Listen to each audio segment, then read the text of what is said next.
So today we're going to do something a little bit different. Those of you who know me and my family know that my daughter has struggled with addiction. She's doing well now and is in recovery, thank goodness, but she certainly has an understanding of the opioid crisis that most of us don't have.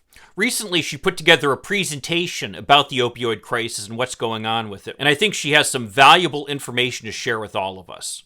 So today, what I'm going to do is, instead of my usual rant, I'm going to have a video with my daughter presenting information about the opioid crisis from a unique perspective, the perspective of someone who has struggled with addiction herself. So let's see that in today's video.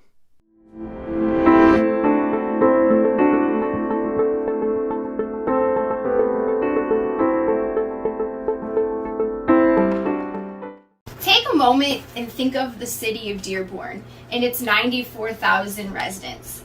Picture what it would be like if all of those residents, one by one, the grandparents, the teachers, the students, everybody disappeared off of the face of the earth over the course of a year.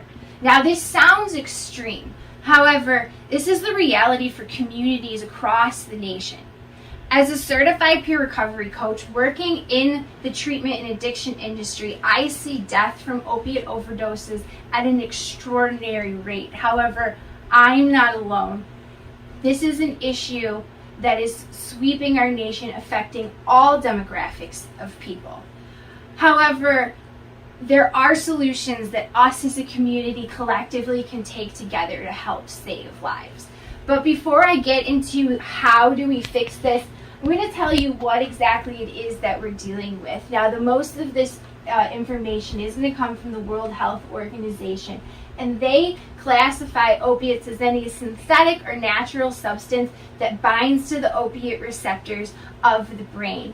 Now, there are medical uses for these drugs, and that's to reduce pain. However, the issue comes where opiate use disorder starts is with the euphoric effects, and the real danger is how it slows heart rates and represses breathing. So then what is opiate use disorder? Now, again, the World Health Organization has created a disease model, but Dr. Kevin McCauley is credited with really figuring out where does it fit in. It fits in where it's an organ of the brain. It's a disease of the brain.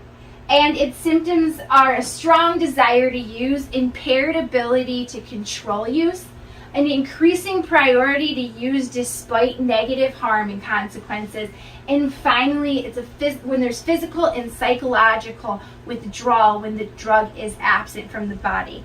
But the most important thing, if anything from this to remember, is that it is a disease like any other disease out there, diabetes, heart disease, all of it.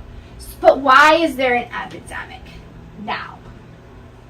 So between the 1990s and 2000s, these drugs started coming onto the market: hydrocodone, oxycodone, tramadol, and doctors began over-prescribing these medications and a lot of times to inappropriate patients. And by inappropriate, I mean they're too young, or they're only suffering from minor pain, surgery, or injury. So the result that happens is we have a lot of people that are now physically and psychologically dependent on opiates.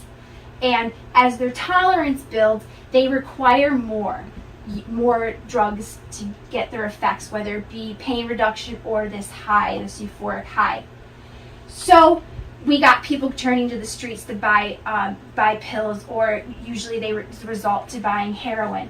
Then in 2015, we see that fentanyl, the much cheaper and stronger opiate, is coming onto the streets, and dealers begin putting this product mixing it in with the heroin to make a very deadly combination.